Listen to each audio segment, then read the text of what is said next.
अस्सलामुअलैकुम, मैं हूं इरफान बशीर। खुशामदीद कहूंगा यूट्यूब चैनल के ऊपर।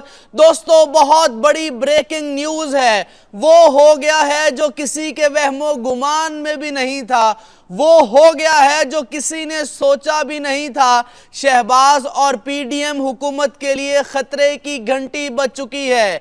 अमेरिका इंतहाई ताकतवर कदम उठाने वाला है। अमेरिका उस बात की तहकीक करने वाला है जो आज से 2 साल पहले हुई।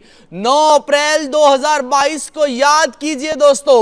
अमेरिका डोनाल्ड लू को बुलाने वाला है और पाकिस्तान से किस जर्नल को बुलाया जाएगा वो मैं आपको इस वीडियो के अंदर बताऊंगा। और अगर ये तहकीकात सच साबित हो गई तो दोस्तों भूचाल आ जाएगा। सिर्फ पाकिस्तान नहीं, अमेरिका की तारीख में, अमेरिका की 400 साला तारीख में भूचाल आएगा और पाकिस्तान की 76 साला तारीख में भूचाल आ जाएगा। और वो लोग जो कहते थे कि इमरान खान ने साइफर को लहराया, वो गलत है। इमरान खान ने साबित कर दिया कि आप डंडा दे सकते हैं, अमेरिका भी चाहे आगे आपके क्यों ना हो। आप उनको ललकार सकते हैं अगर डोनाल्ड लू के साथ एक इंतहाई सीनियर जनरल ना हो और बल्कि कई जनरल्स ना हो, आप ललकार सकते हैं। दोस्तों, अमेरिका अब क्या करने जा रहा है? फॉरेन अफेयर्स कमेटी अमेरिका की, दोस्तों ये बहुत बड़ी समाअत होने जा रही है। दोस्तों, बहुत बड़ी समाअत, और इसमें डोनाल्ड लू को बुलाया जाएगा बतौर गवाह और उससे हर वो सवाल पूछा जाएगा जो इमरान खान ने लहराया अपने कागज के अंदर। हर वो सवाल उससे पूछा जाएगा जो इमरान खान ने बात की उसकी हुकूमत गिराने से मुतालिक। हर वो सवाल, उसकी इंक्वायरी की जाएगी, इमरान खान के बयानात सामने रखे जाएंगे और इसमें बुलाया जाएगा कुछ ताकतवरों को भी। इसमें उन पर्दा नशीनों का जिक्र भी आएगा जो इस वक्त पर्दे के पीछे हैं और उनको भी इंटरनेशनल मीडिया बेइज्जत करने के लिए तैयार है। दोस्तों, ये खबर आप तक कोई नहीं पहुंचाएगा। पीटीआई का इंतजार खत्म हो गया।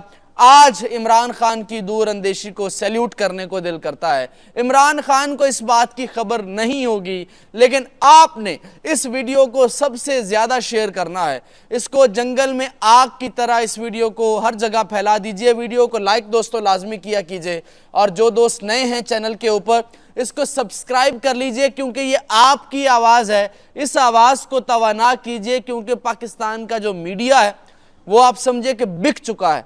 वो सरकार का बयानिया बताता है क्योंकि उनको लालच होते हैं इश्तिहारात के, वो हुकूमत का बयानिया बताता है, वो आप तक ये हकायक नहीं पहुंचाएगा। अब जरा सुनिए, ये फॉरेन अफेयर्स हाउस, ये अमेरिका की जो, देखिए अमेरिका की जो फॉरेन अफेयर्स की कमेटी है वो कितनी ताकतवर है, आप कितना सोच सकते हैं। वो पाकिस्तान के वजीर आजम तक को बुला सकती है और उसको पेश होना पड़ेगा। वो पाकिस्तान के उस ताकतवर शख्स को बुला सकती है जिसके बारे में आप सोच रहे होंगे, यानी अगर वो पाकिस्तान के आर्मी चीफ को भी बुलाए तो उसको जाना पड़ेगा।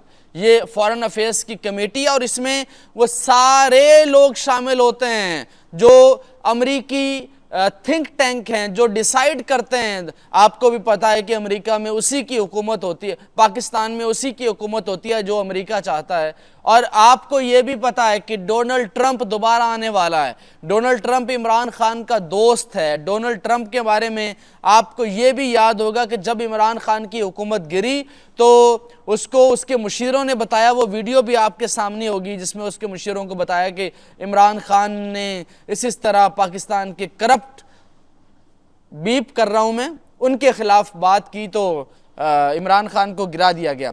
अब जरा मैं आपको वेबसाइट का वो फर्स्ट पेज दिखाता हूं। इसमें जिस बंदे की तस्वीर है वो जरा आप गौर से देखिए और इसका इंपैक्ट क्या होगा वो भी जरा मैं आपको डिटेल के अंदर बताता हूं। अच्छा, जब डोनाल्ड लू को बुलाया जाएगा, डोनाल्ड लू को और बाजवा को, और उसमें उनसे तहकीक की जाएगी कि भाई आपने इमरान खान की हुकूमत क्यों गिराई आपने। और आज आप कह लीजिए, ये लोग जो सारे पीडीएम वाले कहते थे इमरान खान झूठ बोलता है, इमरान खान ने, ये देखिए दोस्तों, ये सबसे पहले देखिए दोस्तों, ये देखिए, Pakistan after the elections examining the future of democracy in Pakistan and the US Pakistan relationship। और सर जी हेयरिंग देखिए, हेयरिंग नोटिस है, डॉक्यूमेंट है, विटनेस कौन है? Donald Lu, assistant secretary US State, Bureau for South and Central Asian Affairs, US State Department as a witness आ रहा है, और सब कमेटीज के अंदर sub committees on Middle East, North Africa and Central Asia. और इसमें जनाब वो बाकायदा वो पूरा एक नोटिस है, वो पूरा इसको डिटेल मैं आपको बता चुका हूँ कि इस डिटेल के अंदर जो है वो सारी चीज़ें हैं। और उसमें इमरान खान की हुकूमत गिराने का बताया जाएगा कि जनाब डोनाल्ड लू तो जाहिर सी बात है मुकर जाएगा, और ये भी मुमकिन है डोनाल्ड लू मान जाए। दोस्तों अगर डोनाल्ड लू मान गया तो फिर कितना बड़ा भूचाल आएगा।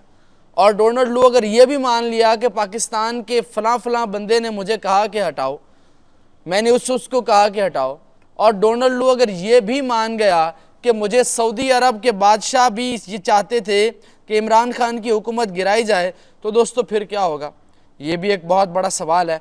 अब बैरिस्टर शहजाद अकबर हैं, उन्होंने एक एतराफ़ किया है, इमरान खान की हुकूमत में रहे, उन्होंने कहा है कि इमरान खान को पीटीआई सीनियर लीडर के ज़रिए इस्टेब्लिशमेंट का पैगाम पहुंचाया गया, आपको बनी गाला शिफ्ट कर देते हैं जब तक हम कहेंगे आपने खामोश रहना है। ये दोस्तों ये बैरिस्टर शहजाद अकबर ने अपने ट्वीट के ऊपर, अपने लॉग के ऊपर एक बताया। दूसरा, आपके तमाम मुकदमात रुक जाएंगे और ना ही समाअत होगी ना ही कोई फैसला आएगा। नंबर 3, पीटीआई पर तमाम क्रैकडाउन रोक दिया जाएगा, और अगर आप ये शराइत नहीं मानते तो 9 मई के तमाम केस दोबारा खुल जाएंगे और केपीके की गवर्नमेंट भी आपके हाथ से चली जाएगी। और यही वजह है कि जनाब आपको याद होगा कि इलेक्शन कमीशन ने नोटिस जारी किया उसको अली अमीन गंडापुर को, आपको याद होगा अली अमीन गंडापुर को नाअहल करने की बातें हो रही हैं। दोस्तों ये जो सारी बातें मैंने आपको एक दिन पहले बता दी थी, आज वो सच साबित हुई हैं, तो हम पहले आपको ये चीज़ें सारी बता देते हैं। आपने करना क्या है, आपने आवाज़ उठानी है इमरान खान के लिए। दोस्तों धांधली नामंजूर का ट्रेंड और इम्पोर्टेड गवर्नमेंट नामंजूर का ट्रेंड लाजमी चलाना है, और डील नामंजूर, देखिए अली अमीन गंडापुर पे मुझे कोई शक नहीं है, मुझे कोई एतराज़ नहीं, इमरान खान को उसके ऊपर एतबार है, लेकिन शहबाज शरीफ से अचानक उसका मिलना बहुत से शुकूक व शुबहात को जन्म दे रहा है, बहुत सी ऐसी वजूहात को जन्म दे रहा है जो कि नहीं होनी चाहिए थी। शहबाज शरीफ से उसको नहीं मिलना चाहिए था, लेकिन अब वो मिल रहा है क्योंकि उसको लगता है कि उसकी सीट चली जाएगी। उसको चाहिए था वो एहसन इकबाल के साथ खड़े होकर कहता कि भाई हम नहीं मानते इस हुकूमत को, ये इंपोर्टेड हुकूमत है, इमरान खान को रिहा करें तब आपसे बात होगी, इमरान खान से मिलने दिया जाए तब आपसे बात होगी, लेकिन ऐसा नहीं हुआ।